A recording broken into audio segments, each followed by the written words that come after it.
Best block blast strategy, tips and tricks.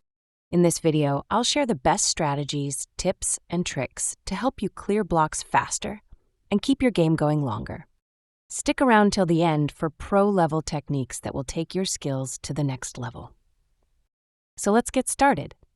So first, begin with prioritizing lines. Your main goal should be to clear full rows and columns. This earns you points and creates more space. Clearing multiple lines in one move gives you significant bonus points, combos. Aim for these whenever possible. Look at the next blocks and think about where they might fit. Don't just place the current block without considering future moves. Try to think a few steps ahead to avoid creating unfillable gaps.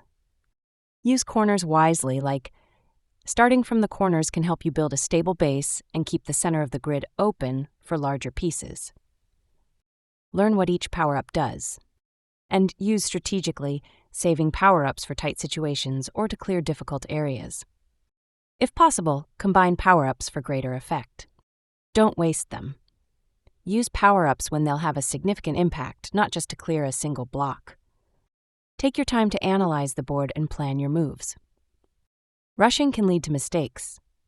Start from the bottom, potentially. Suggest clearing blocks from the bottom first to create a stable base and more options for future moves. Practicing is key. The more you play, the better you'll get at recognizing patterns and making strategic decisions. And that's it. With these block blast strategies, you'll be breaking records in no time. Try them out and let me know in the comments how they work for you. If you found this helpful, drop a like, subscribe, and turn on notifications so you never miss a gaming tip. Thanks for watching, and I'll see you in the next one.